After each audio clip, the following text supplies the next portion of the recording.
The year is 1999. The Cold War has been over for more than a decade, and for the first time in a half-century, the world is free from the specter of nuclear apocalypse. It should be a time of peace and prosperity, but all over the globe, the embers of old animosities have been fanned into flame by the winds of freedom. Terrorism in the 21st century is an international industry. Money and expertise flow freely through the global computer nets, and every type of weapon imaginable is available on the black market of the Third World. It has become harder and harder for the security forces of individual nations to combat this threat to the safety of their people. What's needed is an organization with the resources and the authority to fight terrorism wherever it flourishes. It would be composed of the best and brightest counter-terrorism experts from every country, and armed with state-of-the-art weapons and equipment. It would operate in absolute secrecy, its existence known only to the most senior government officials. It would attack swiftly and silently, cutting off the head of the Viper before it had a chance to strike. Such an organization already exists. Its code name is Rainbow.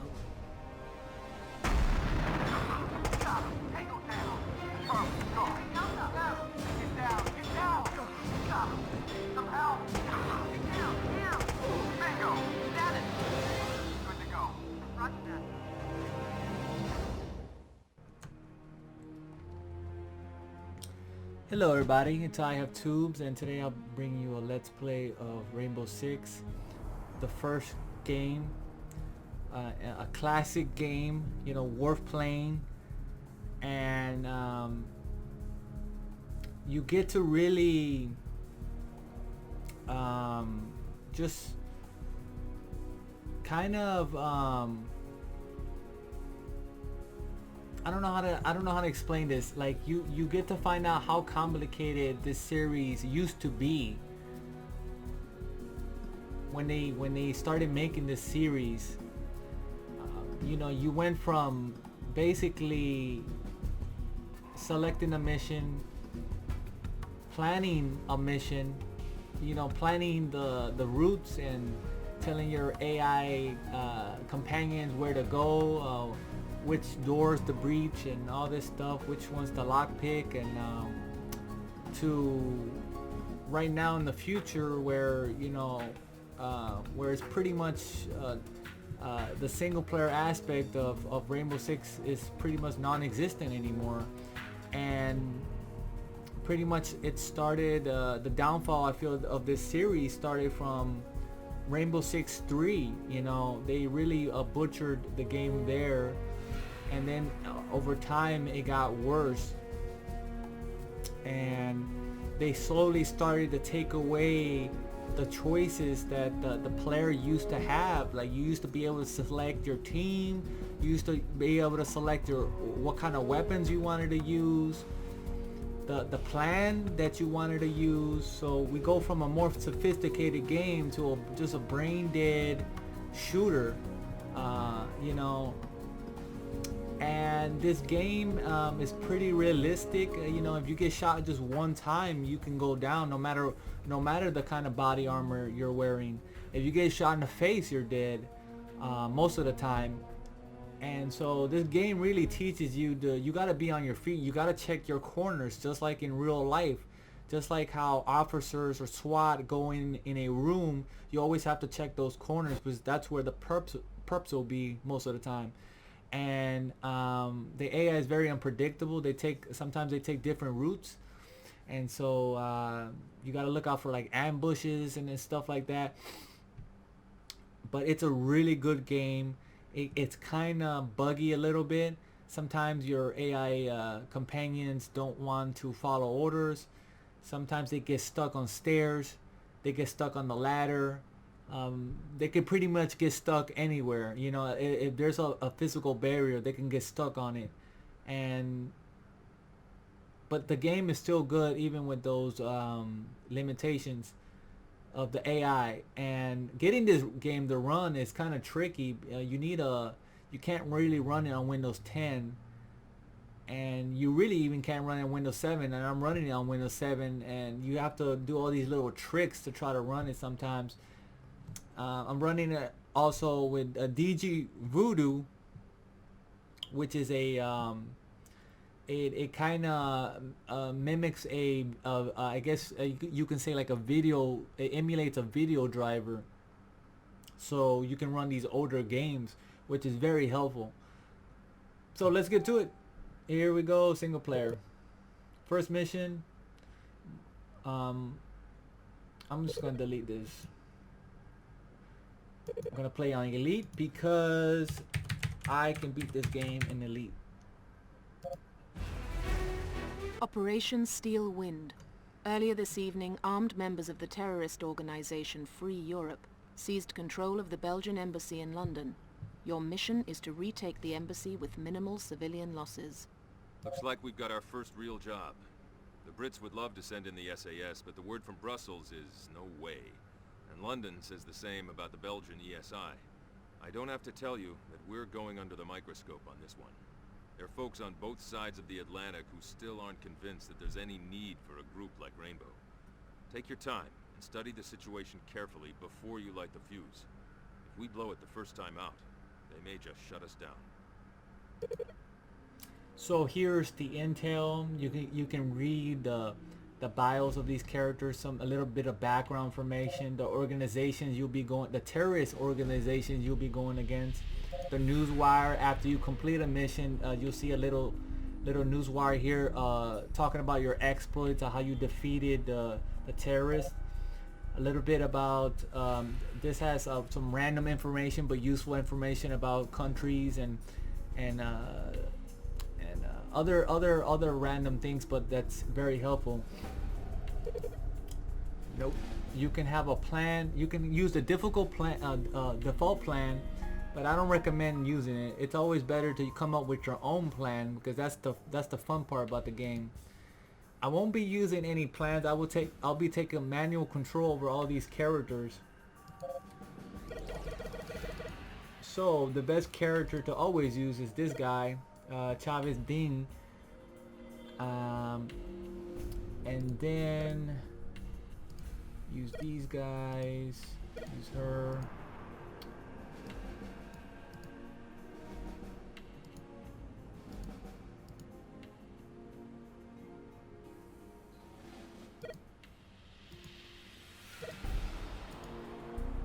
Okay, so far so good.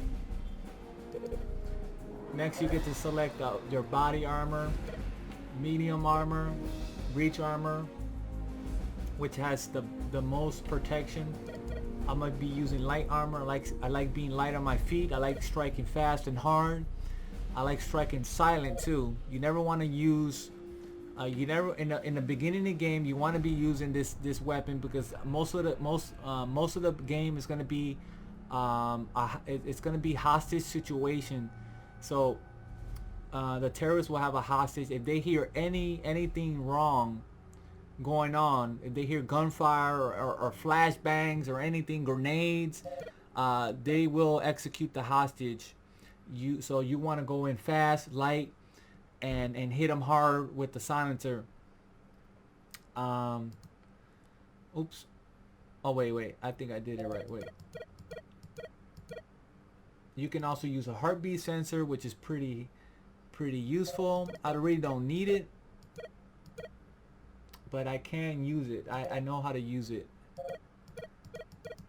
I'm gonna go for the lockpick.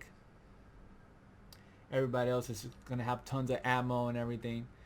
Different weapons, these weapons right here you're gonna want to be using later in the game when the AI doesn't have, when the terrorist doesn't have any hostages, and you're gonna be needing that range when you fight against a more heavier, more how can we say, a more expert of a more elite expert of force. So but for now, the HK MP5 is good enough. Blue team, red team. Oops, what is this? Man, I thought I deleted it, but I guess not. Yeah, you don't want to be using this plan because someone's gonna get killed. I'm playing in the hard difficulty. I mean, the if you go in very loud, like they're just going to get executed, basically. So that's why you don't want to be doing that. Blue, I'll be taking full control of blue. There's so many ways to play this game. You can spend like you can spend like an hour right here just planning, just using the AI as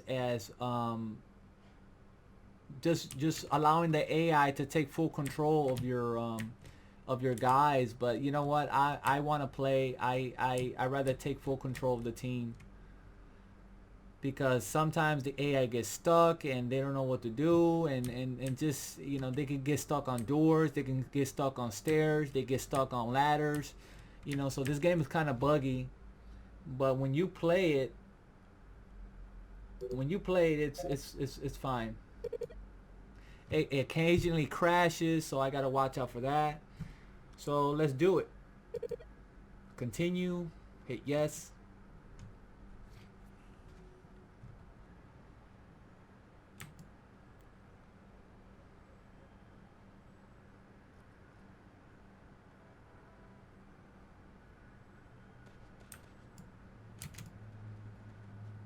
Waiting for orders.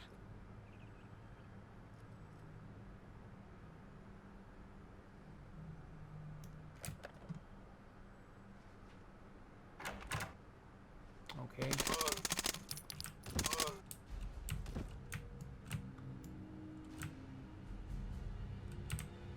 Contact.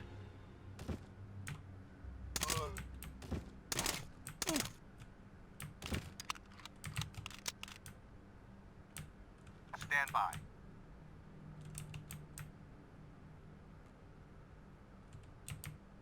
Okay, so far so good. Roger that. Got him. Oh man, this was what I'm talking about. They get stuck. Okay, the plan is perfect. Now you want to jump down. You don't want to climb down. You want to jump down. It makes no sense, but he doesn't break his legs.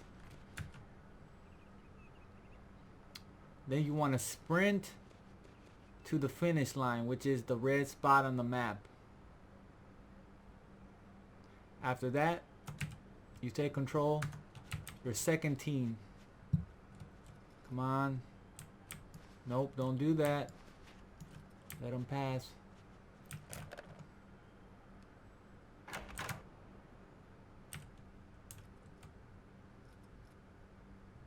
Stand by.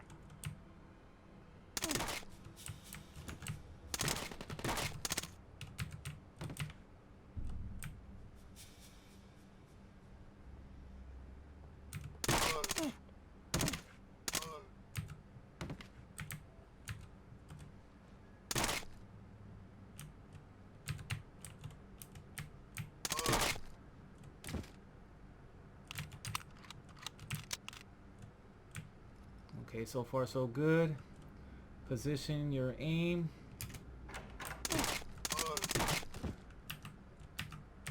Acknowledged. Perfect plan so far. Now sprint to the finish line. Now there are more perps, more terrorists in the building over here, but it's better just to complete the mission than risk losing somebody. And that's it. That was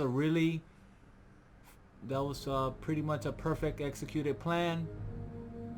We didn't lose no team members.